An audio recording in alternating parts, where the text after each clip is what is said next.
Alright everyone, I am back, and this is another Wi-Fi battle as usual, and my opponent in this battle is going to be none other than Ludus Live once again.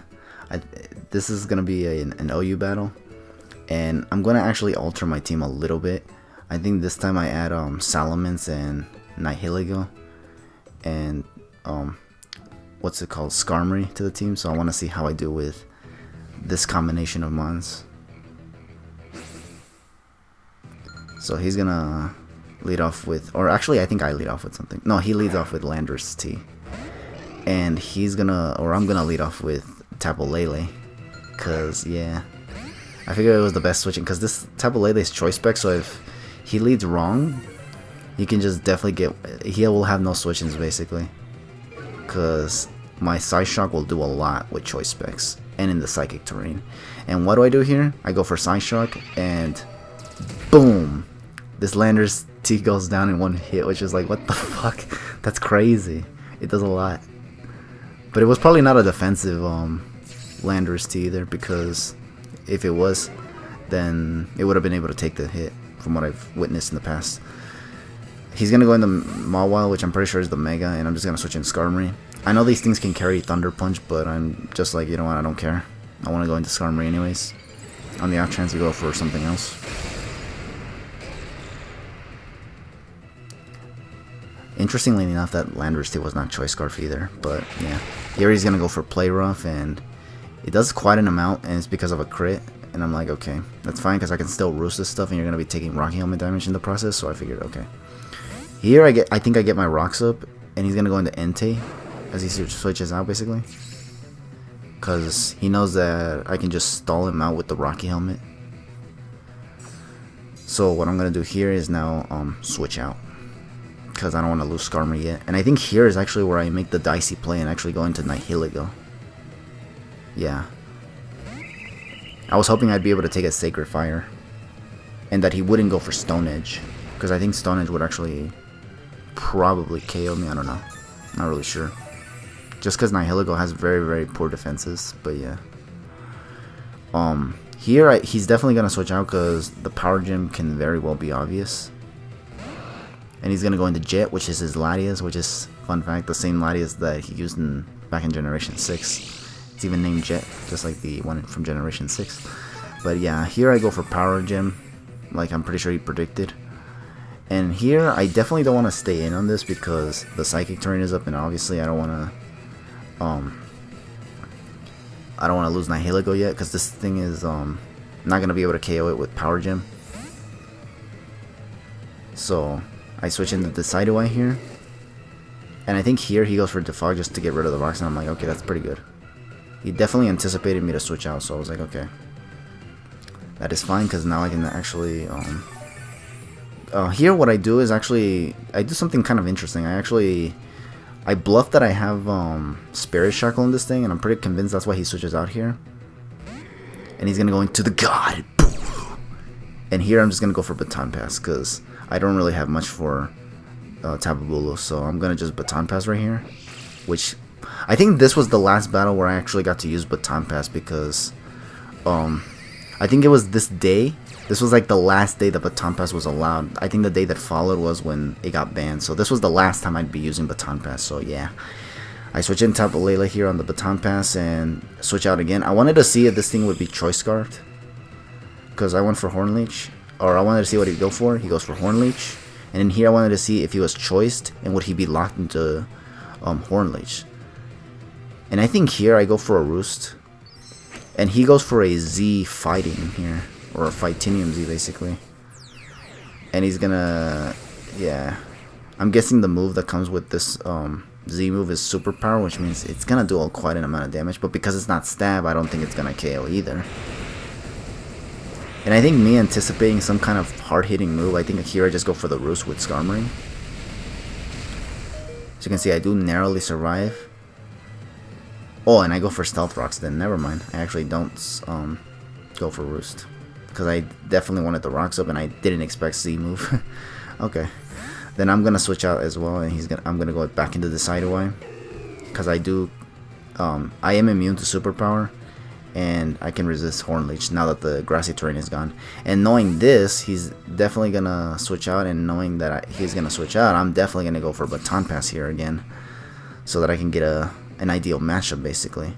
So yeah, here I'm gonna go for another Baton Pass, and I'm gonna switch in. Definitely not Skarmory. I go into Tapu Lele here. The Psychic Terrain is gone, which is bad, but here I still make the risky play that is go for Hidden Power Fire.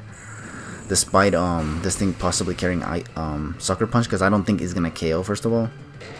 And I needed to get this out of the way, because that thing can kind of wall some of my team if I don't get rid of it. And not to mention my Skarmory was weakened, and I wasn't sure if I would get outsped by it anyway, so... Here I go into Skarmory, just to sack it basically. Because I don't want to lose this thing to a Shadow Ball from this Latias. Or I don't want to get hit with a Shadow Ball anyway. And get my Tapu Lele weakened, so... I switch in Skarmory. He goes for Defog to get rid of the rocks that I set up with Skarmory in the first place. And then here, he's just going to finish my Skarmory off with a Thunderbolt. I was going to sack this, but I completely forgot he could possibly go for Defog. So what I'm going to do right here is now send in... I believe the Decidueye once again. Oh no, I go into Tapu Lele once again. Just because I wanted to sack it. Because I was locked into Hidden Power Fire too, not to mention. And then I switch it back in. And then I switch it back out to see if he does carry the Shadow Ball. And here I was actually going to let Decidueye take some damage. I was actually risking it here. But he just goes for Thunderbolt, and I was like, okay, so this means he does not have Shadow Ball. Which is really, really good. That means he's definitely not going to want to stay in with Latias here, even though he could go for Psychic, but I guess he doesn't want to risk me living the Psychic and then going for Spirit Shackle, so he's definitely going to switch out once again. And he's going to go into Entei. And I'm like, okay, I'm definitely going to Baton Pass right here yet again. This is like the third Baton Pass I do in this match, which is kind of crazy. But Baton Pass is a pretty cool looking move in my opinion. It's a shame they got it banned, but I can see why, because people were getting away with too much with Scolipede and shit. But oh well. Here I pivot into Sharpedo. I think here I go for a Poison Jab, predicting him to switch out because he didn't want to stay in. Oh no, I don't go for Poison Jab. This Sharpedo does not have Poison Jab. This Sharpedo actually has Psychic Fangs, and I was able to use Tapu Lele's Psychic Terrain to capitalize with that. And then here, I predicted him to switch into Azumarill, because usually Azumarill's the ideal switch into Sharpedo. But when Psychic Terrain is up and Psychic Fangs is up, you don't want to mess with Sharpedo. Because, look at that. I just two-shot this thing, this Azumarill.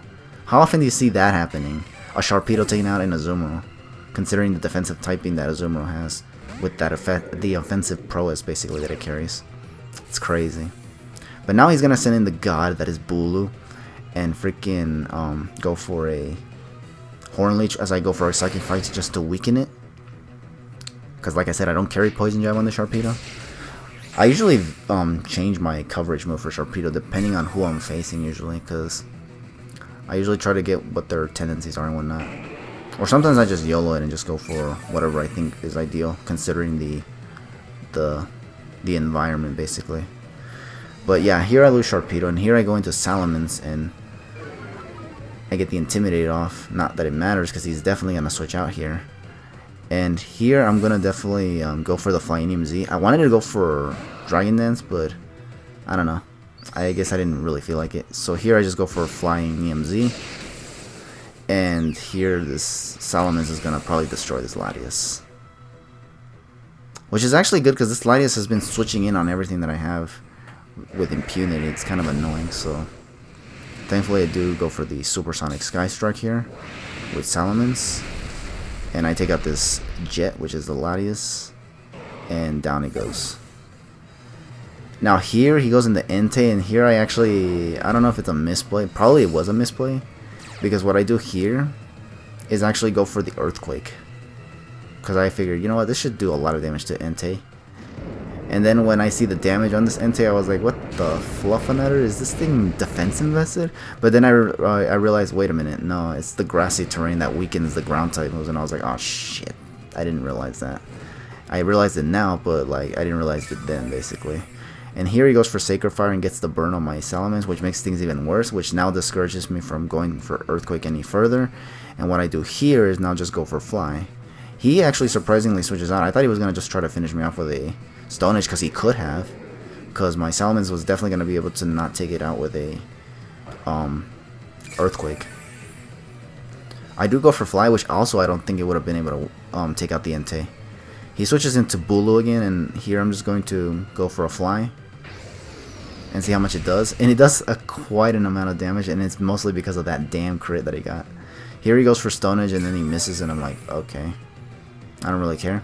And then here I go for Dragon Claw, just because I thought he was gonna try to switch back in the Entei, but then I realized, wait a minute, I don't think it would have.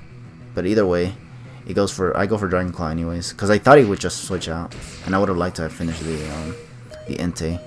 But he just goes for Horn Leech, and I was like, oh, okay, so you're just gonna stay in. So what I do here is actually go for another Fly here, just to see if I can take out this Bulu then, if he's gonna just stay in. So I go for Fly. He goes for Horn Leech again, which shows that he was just trying to stay in again. And here, because he knows I went for Fly this time, he's definitely going to switch in the Entei again. I don't die to the burn damage, thankfully, so I am able to get a little bit of chip damage on this Entei before going down with Salamence. And there you have it. And now I'm burned, and now I lose Salamence to the burn. So he got damage and then just went down, thankfully, to the burn. And now I get a free switch in, and it's going to be my Nihilego. Because this thing can just power gem this thing, and because Bulu's already weakened, it's also going to go down to a power gem after +1, because, you know, beast boost on Ultra Beast is ridiculous and whatnot. So I take out this Entei, I get the Spitaka boost, and he's just going to send out his last Pokemon, which is the God Bulu. And I'm just going to finish it off with a another power gem, because look at that HP. It's definitely going to go down to a power gem, unless it's Assault Vested, which it definitely wasn't, because it was clearly Fightinium Z. And yeah, that's gonna be the whole game. And good game once again to Ludus Life. Like I said, I like battling this guy a lot, because he doesn't get salty when he loses, and it's always good to battle someone like that, because when you battle someone that likes to lose a lot, or doesn't like losing a lot, you kind of like, you usually don't want to battle those kinds of people again. So, because they can, if they beat you, then they can start like being all cocky and whatnot. But yeah, anyways, thank you all for watching. This was actually a pretty cool battle I had, and this would be the last battle where my Decidueye gets to use Baton Pass, because from here on out Baton Pass is banned, and therefore no more Baton Pass on Decidueye. But yeah, either way though, stay tuned for more battles, because I'm still doing more of them, and I'm probably going to be doing more after this one too. So yeah, just stay tuned for that, and take it easy for now, I guess.